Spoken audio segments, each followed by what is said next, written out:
Bonjour à tous, c'est David Leclerc, votre analyste pour BadgerInvestor.be. Voici la mise à jour vidéo de mon avis concernant le S&P 500 pour la semaine du 30 novembre en collaboration avec FXCM. L'information sur les risques, car vous savez que le marché comporte des risques, n'est pas fait pour tous les profils d'investisseurs.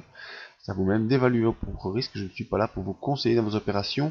Ce que je vous conseille, c'est d'ouvrir des comptes démo afin d'établir vos stratégies. Ma stratégie à moi est l'analyse des impulsions, stratégie que j'utilise depuis 2010 et qui utilise différents outils dans le graphique. Tout d'abord, passons à l'ambiance générale. Vous voyez, l'ambiance générale, on est face à un mois de décembre qui est assez important parce que on aura des choix à faire, tant au niveau de la BCE, qui doit faire des annonces le 3 décembre, et aussi de la Fed qui doit nous annoncer d'autres choses courant du mois de décembre. Donc très important, la chose à retenir, c'est qu'on ne tire pas dans le même sens entre la BCE qui veut baisser ses taux et augmenter une pression du quantitative easing, et la Fed, elle, qui veut plutôt remonter les taux. Voilà, on voit pas vraiment dans quel sens ça va partir tout ça. Au niveau du S&P 500, semaine assez calme, hein, vu que jeudi c'était fermé, même s'il y a eu une cotation en CFD, jeudi c'était fermé pour Thanksgiving, et vendredi c'était une séance écourtée qui s'est clôturée dans le début de l'après-midi américaine. Mais ce qui est à retenir, c'est qu'on reste aussi en attente, hein, vous voyez, on est en attente au-dessus, en embuscade déjà depuis plusieurs séances, depuis la fin de la semaine dernière et cette semaine-ci, au-dessus de la zone de la M20, c'est-à-dire au-dessus des 2098 points. Non, pas 2098 points, c'est pas possible. 2090 points. Donc on est là en attente au-dessus des 2090 points. Et on espère de. On attend quoi, vraiment.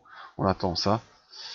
Je suis en train de raconter des bêtises, je me rends compte que c'est 2081 la M20. Voilà, il suffit de lire les données qui sont notées ici. Donc vous mettez votre flèche vous voulez. Donc 2081, la M20, et on est en attente au-dessus de ça, c'est vraiment le niveau court terme qu'il faut surveiller. L'important c'est que les 2040 ont été testés la semaine dernière, oui même il y a 15 jours, vous voyez on a enfoncé, et bien on est rapidement revenu au-dessus et on repart. Donc on est dans ce range entre 2040 et 2130.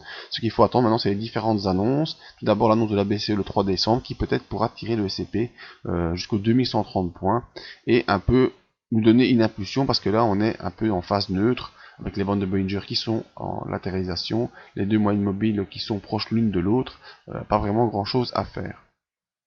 Au niveau de nos indicateurs, bien on a la MACD qui est au-dessus de 0, qui vient juste de repasser au-dessus de son signal, mais vous voyez qu'il n'y a pas une grosse ambiance non plus.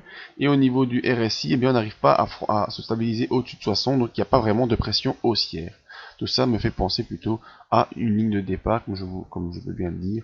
Et donc on attend le départ d'une impulsion qui semble plutôt pouvoir être haussière plutôt que baissière, mais ce ne sera confirmé que par le passage des 2130 points à la hausse, et si c'est une impulsion haussière, il faudra une confirmation du passage des 2040 points à la baisse. Voilà mon avis sur le CP500. Il faut attendre le départ de quelque chose. Pour nous contacter, la page Budget Investor, l'adresse email, le Facebook, le Twitter, mais le plus important est de venir bien sûr sur le site budgetinvestor.be voir nos autres vidéos, liker celle-ci et les partager si vous les appréciez, et venir vous inscrire si ce n'est déjà fait à la mailing list afin de recevoir tout ça dans votre boîte mail. Merci à tous, à tout bientôt.